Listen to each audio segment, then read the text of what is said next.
Hey guys, Johnny Reeds here. Welcome back to my channel. Or if you're new here, welcome. I am excited for this video today, and I hope you guys enjoy it. So today what I wanted to kind of go through is to do some uh, fantasy recommendations for beginners. So books that I believe that would be an easy intro into fantasy. And I'm kind of start this with the easiest, or the book that I think would be the easiest introduction to fantasy. And then the more and more I go through the books is going to be the more challenging books. Those who just want to dive into a challenge and something that I think would be a great introduction to fantasy and world building. So these are just kind of some recommendations.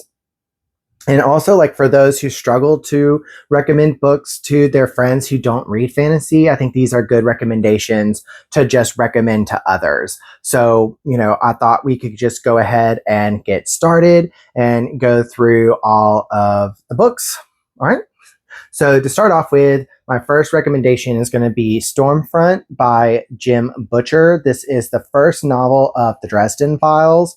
So for anyone who doesn't know, Harry Dresden is a private investigator and a wizard, and a legit wizard who lives in the city of Chicago. So one of the reasons why this would be my first recommendation is because this takes place in our world, but it does have magic in it, along with some of the other nightmarish creatures like vampires and werewolves and stuff like that. But this is also a mystery thriller. So for those who are mystery thriller fans, this is a great introduction to fantasy. You have magic, and I would say a soft magic system. It's not complicated. There aren't strict rules. I mean, there are some rules to it, obviously, but that's not the point of the story. The point of the story is to kind of have this mystery thriller and to be able, and kind of have that set in our world. It's also pretty short. It's a fast read. I'm still currently reading this. I read about 130 pages in about 2.5 hours, which is really fast for me. So like I said, this is a fast read. It's first person. I believe that the prose is pretty easy to understand.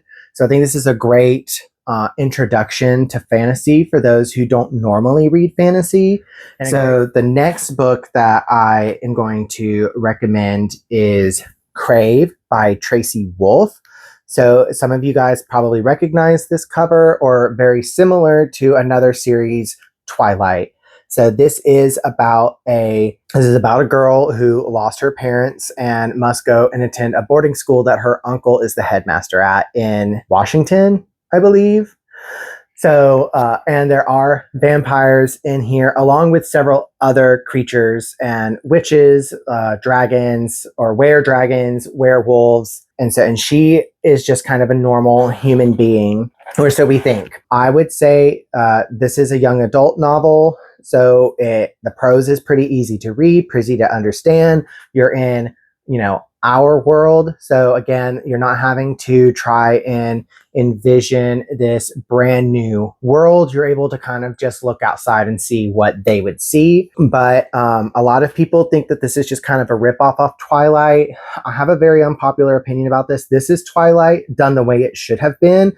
So for those who did not like Twilight, who were frustrated with the fact that there was this potential of plot and they never ever went into it, it was just all about the love story. This focuses on a pretty much deeper plot. There definitely is some, teen romance in here, but it is not heavy at all. I think that going into the mystery of, who these creatures are, what the school is, what the governing, creature society is, and getting into that is really the key point of this book series. But I think that this is done much better than the Twilight series. And for those who are fans of Twilight, I'm sorry, I just disagree. I did not like that series. It was badly written.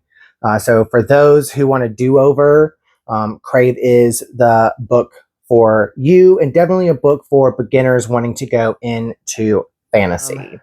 The next series that I would recommend is Legends and Lattes. For those who like cozy or just standard literary fiction, this is a pretty good book to pick up. So this is about an orc who used to be a mercenary and has decided to leave their life of action and settle down and set up shop. So, on one of the many adventures that our main character has taken, stumbles across a coffee shop. So, coffee is not a really big thing in this world. This is not set in our world either. So, this is the first recommendation of a book that does not take place in our world, but it doesn't necessarily dive too much into the world building, as that's not the focus of the book. So, our main character is on a journey and stumbles across a coffee shop. She falls in love with coffee and decides that she wants to leave the mercenary life, settle down, and open up a coffee shop. The only thing is that no one knows what coffee is in the place that she settles down, or really anywhere else. So she was going to have this problem anywhere that she went. She's basically having to, open up shop, advertise what coffee is, this delicious warm drink to help you wake up. And along the way, she makes friends with a pastry chef and hires a barista to help her out with some of the art design and logos and stuff like that. And it's basically just a cozy read about building a coffee shop. There isn't really much magic. There isn't much plot. It's just a cozy read, and probably one of my favorite reads to just sit down and enjoy a nice orange peel latte, which is my favorite and my favorite local coffee shop. I recommend this for anybody who's trying to get into fantasy. This is definitely an easy, cozy literary fiction fantasy. The next book that I'm going to recommend is Shadow and Bone by Leigh Bardugo. So this is a very famous series, as it tells you on this unremovable sticker on the book. Please stop doing that. All right. But anyways, this is a pretty standard, easy read. This is a first-person narrative. You're in the mind of Alina Starkov, who has discovered that she is a Grisha. Grishas are looked down upon. They have magical powers, each one over an element. Alina Starkov is our main character. We find out that she's a Grisha as she is finding out, and she is a light summoner, or a sun summoner. Basically, she can summon the light of the sun, and it is said that a sun summoner is what is going to destroy the giant shadow sea that is basically dividing the continent that was created by a shadow summoner that is called the Darkling. And so this book is pretty easy to read. It flows really well. It is kind of starts off intense and it just keeps going, very action-packed. Mysteries are unraveling. So Leigh Bardugo does a really good job of writing. I think that she's a great author, and especially when writing the Grishaverse. So I definitely recommend this for anyone trying to get into fantasy and into their first type of epic fantasy. This is I would say a YA epic fantasy. Yeah, the next book that I'm going to recommend is Dungeon Crawler Carl by Matt Dinniman. So this, I would say, is for fans of those that love the Hunger Games, Hitchhiker's Guide to the Galaxy, and D&D. This is a lit RPG, which basically just means that it resembles the rules and style of a RPG, a role-playing game, because it's pretty much what you're doing. So you don't get to decide anything. This isn't like a choose-your-own-adventure type story. This is a first-person narrative where we are following Carl, and he is in a dungeon crawl. So to explain the dungeon crawl, thousands of years ago, we have these aliens that came and made a deal, I think, with the Egyptians, if I'm correct on that, to be able to mine the resources of Earth. And they had 30 to 40 years to do this. However, the aliens knew that they weren't going to be able to do that because they didn't have the equipment. And so they played a patience game and waited until they did. Now, after several millennia, the Earth has forgotten that this deal was made.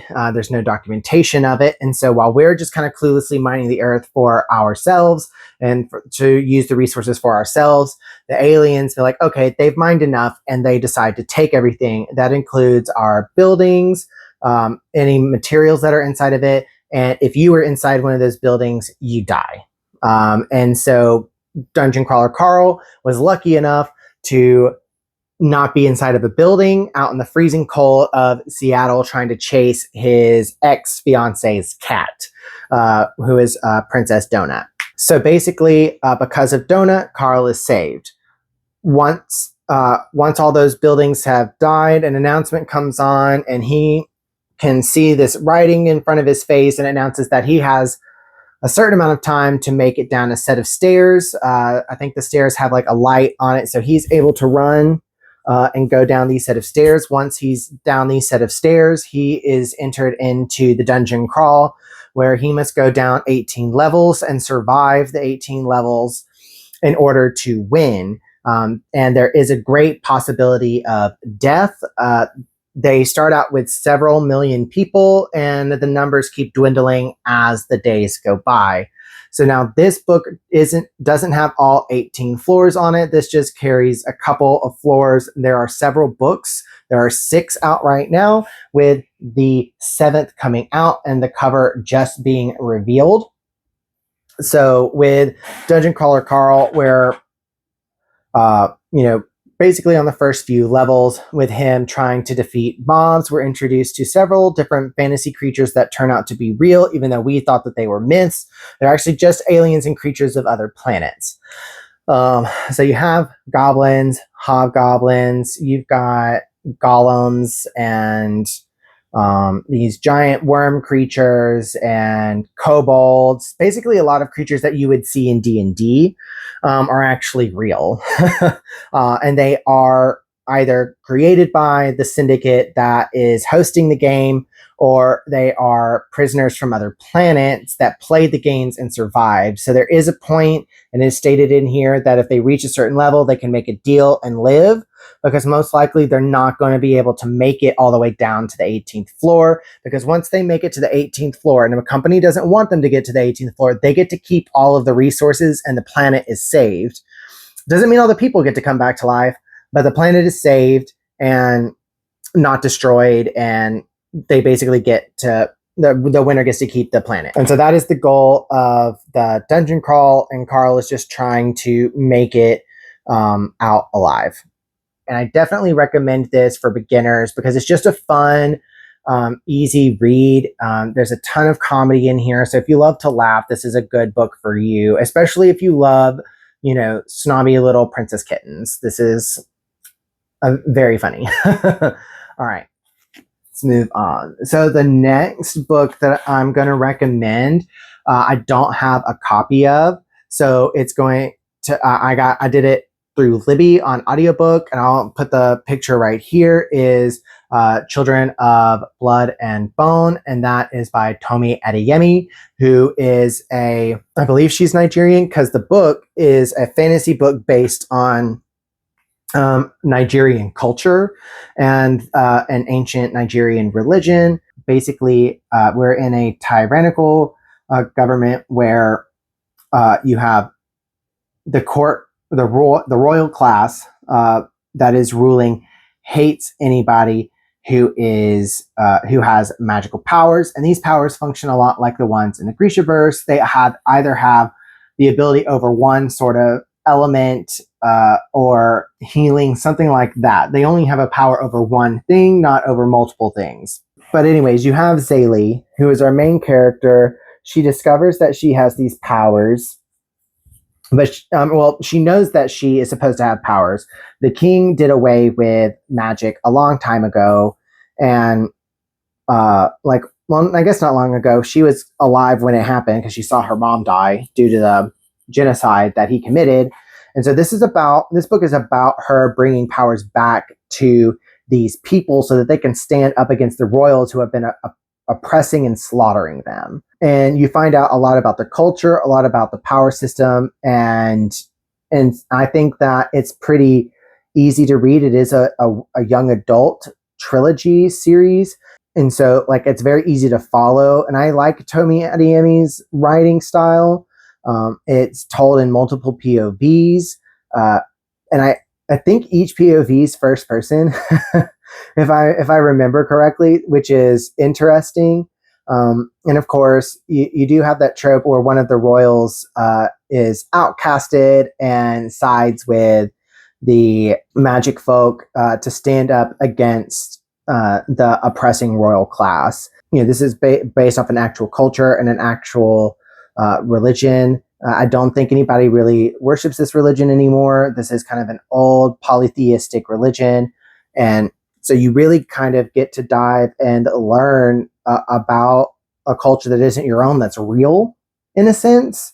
And I did really enjoy that. Like I said, it's pretty good. I really enjoyed it, and it is young adult high fantasy. So I definitely recommend for beginners. My next book that I'm going to talk about is Mistborn by Brandon Sanderson. This is probably one of the most popular series that is out there. It is one of the first novels written after Elantris in the Cosmere. So this has a very big fan base, and I really enjoyed this. It is the first book of a trilogy in the first era of a 4-era series. In this book, you have Vin, who finds out that she's a Mistborn. And so, what is a Mistborn, you may ask? So there's a different, you have Mistborn and Misting. Both of them have what they call allomantic powers. So they use, an allomantic derives off of alloy. So you have metals that the Mistings or the Mistborns ingest that gives them powers. The difference between a Misting and a Mistborn is that a Misting only has power with one metal that they ingest, while Mistborns have power over all metals that they ingest. They get the power from all metals, and each metal has a different power. In the first book, it originally was called The Final Empire. And that's because Vin lives in a totalitarian state that is ruled over by a god, or a godlike figure, if you want to say. And so Vin discovers that she's a Mistborn. With her social class, it is illegal for her to be a Mistborn, and she could be executed. She doesn't know that she's a Mistborn, and she almost gets caught using powers that she didn't know that she had. And so basically some other Mistings and Mistborns that are in a group together find her and bring her into the fold of their group, where they are trying to overthrow the emperor of the Final Empire, and also obtain this metal that gives them the ability to kind of see the future so that they can fight other Mistborn and Mistings. In this book, it's it's a heist book. So all of that plot is in the first book. Each book of the Mistborn trilogy, I would say, kind of has its own plot with a little bit of maybe subplot or trickling of a few things that will happen in the next one that lead to the next one, but each one has its own separate plot. I don't think you could necessarily pick up the next book without reading the one previous, but they don't really share a giant plot line, in my opinion. So this one is Mystery Heist. The second book is a political drama. There's a ton of politicking in here because the Final Empire is over and we have leaders that are trying to fight for power. And then the third one is about basically an apocalyptic scenario. It is the end of the world, and the Mistborns must come together to save Scadrial from another evil godlike being. I definitely recommend this book, especially for those who want to dive into something a little bit more complex. The story is complex, but it's fun. I think that Brandon Sanderson really does do a good job of explaining the magic. And this is also a hard magic system. So there are very strict rules that the allomancy follows, which to me makes it a little bit easier to read and understand, because you know that they can't do something that doesn't align with the physics of this world. And this is also, I would say, the setting kind of reminds me a little bit of 17th, 18th century Europe/England. So somebody who kind of likes that historical setting, this is a good book. Definitely a recommendation for somebody who wants to get into fantasy and really wants to dive into the complexities of a world, of world building and a magic system. The next book that I am going to recommend is The Rage of Dragons. So this book is an African culture inspired fantasy. I definitely liked this story. So this book is by Evan Winter. Evan Winter was, I believe, born in England. Okay, so he was born in England to South American parents and was raised in Africa near his historical territory of his Xhosa ancestors. So he loved fantasy, and he wanted to create a fantasy novel featuring characters who looked like him. And so for those who like BIPOC fantasies, or just those who like BIPOC authors who want to support more Black authors or Indigenous authors or people of color, this is definitely another recommendation. We don't see a lot of them in fantasy, unfortunately. So I do hope that, we continue to get more people of color writing fantasy. This book basically is about a group of people who are fleeing home and have invaded another continent and are warring with the indigenous people. They end up winning and colonizing and pushing out the indigenous people that are there. And so we start off with a character centuries later who is part of this culture. And this people group is really, really, really divided and split up. I don't think it's supposed to be like this, but they've got you've got nobles and you've got lessers, and the nobles are supposed to be like genetically stronger. They've got powers, and anybody who ends up having powers in the lesser class moves up into the gifted level of the noble class, and they become protected. And they're mostly women who are gifted. I don't think any men are gifted. I think all the men just have extra strength. So we follow a lesser who becomes part of the Ihashi, which is the upper class. Which is the highest level of the lesser. And he uses this as a point to get revenge on something that had happened. And that is what the rage is. The dragons, basically the gifted, this people group have control over dragons through the gifted. And so they use the dragons as a last resort to destroy the enemy whenever they have a battle. And the reason why they don't necessarily use them straight away is because the dragons can end up killing their own people, even though if they're lessers, they don't necessarily care if the lessers die, which is bad because they're still your people and you're still sworn to protect them, but they don't really see it that way. They see the lessers as servants and lesser people than they are. And I think that one of the things this does well inadvertently is that our main character, well, I guess it's not inadvertently because he is trying to show that he is just as strong as the military of the nobles. And he's using his rage from how these nobles had wronged him to go and to legally fight and kill these nobles. But it kind of all goes awry when the indigenous people finally come together and stand up against his people group, and he must fight to help save his, princess and future queen. And also another thing that is featured in here is that only queens have ever ruled. So this is a female-led society, which I think is pretty cool too. This is a third-person narrative told by our main character Tao, and I really, really enjoyed this book. There's something that I mentioned in a previous video that I didn't necessarily like. I didn't think the rage was really thrown in your face. Not saying that the rage wasn't necessarily understandable, but there wasn't anything else that happened in the book to continue pushing and motivating that rage, and it became very irrational. So it wasn't something I could necessarily connect with. And I would say that's probably one of the only things that I felt was wrong about the book. I gave it 4 stars and definitely think that this is something, if you are wanting to dive into something a little bit more difficult, the prose is still pretty easy to read, and Evan really does a great job of building this world for you to be able to understand it. So, but this is kind of up there on the difficulty level, but I think it's a great introduction to fantasy. And so the next book that I'm recommending to you is The Shadow of What Was Lost by James Islington.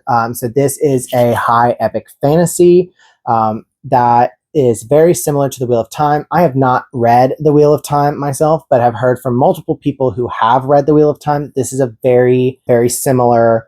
So for those who might have watched the show and feel intimidated by getting into a 14 to 15 book series, this is only 3, and the prose is pretty easy to read. I think one of my things that I struggled that kind of kept taking me out of this is that the speech between all of the characters is very common and colloquial. So even though there is a higher and lower class, there's no difference in the way that they speak with one another, and it is very easy to understand. I think this is a very fast read. There's a little bit of slow pacing in the beginning, but I think that is needed to build the world and to build up these characters and for you to get to know them, so that way the author kind of can launch you further into the plot and pick up the pace and get to where he wants to go in the 700 pages. So I think this is a pretty easy read. Some people would say otherwise, but I think this is something that definitely, for those who are just wanting to get into fantasy, they want to deep dive into something that's pretty thick, but not something that is going to take years for them to read. This is a book series that you can read in a few months. I think I read this book in 10 days, which is pretty good for me. So I definitely recommend The Shadow of What Was Lost by James Islington. And so the last book that I want to recommend is Assassin's Apprentice. I would say this is probably the most difficult book that I'm going to recommend to everybody here. It is short, but it is slow. And the magic system's pretty hard. And there's some pretty deep topics in here. So for someone who enjoys heavy books, who enjoys kind of more of a slow-paced plot and really just wants to get into something that's deep and thick, this is a book that I definitely recommend. We're following a character named Fitz, who is a child born out of wedlock from a royal. Fitzroy was born, and basically his grandfather forces the royals to take him in because he doesn't want to take care of him anymore. It's just an extra mouth to feed. And so we follow Fitz growing up in the royal castle, not wanted. He never meets his father. Father leaves and surrenders his throne or his eligibility for the throne. And so it can get really dark, but it's also a really good story of hope and, just this really fantastical world that's got magic and dragons, and you've got seafaring pirates that they're warring with, and then also like arranged marriages, and just in 430 pages. So I mean that's a lot to put in. And then the other books are about twice as long as this. So this is the shortest book in the series. This is the first one of the first trilogy. There are about 5 different series with a total of 17 books. And then I think Robin Hobb, who is the author of this, is writing another trilogy that follows the, I think, daughter of our main character here. So basically, most of the series follows the life of our main character, except for 2 that take place in different areas. So that's another thing that I like about it, is that you're not seeing only one place of this world. There are multiple series that take place in different regions. So you're really getting to see the entire world of the realm of the Elderlings. So I definitely recommend this book for those who kind of want to take on a challenge, who I think this is a very good beginner challenger. This is probably the most difficult recommendation that I would suggest to a brand new fantasy reader, or for someone to recommend to a friend. I really enjoy it. I gave this 5 stars. So if you want a challenging read, this is definitely one to start with. So those are all of the books that I would recommend for beginners, going from probably the easiest introduction to fantasy to the hardest introduction of fantasy. So, if any of you guys haven't read any of these books and decide to read it, let me know what your thoughts were on them. Also, let me know what your thoughts. Would you recommend these books to brand new fantasy readers, or would there be other books that you'd suggest? Let me know in the comments. Also, don't forget to like and subscribe to this video. I make content and try to publish every Sunday. So I hope that you guys continue to come back. I enjoyed this video. I hope you did too. If you have any suggestions, just put them in the comments. This is Johnny Reeds, over and out.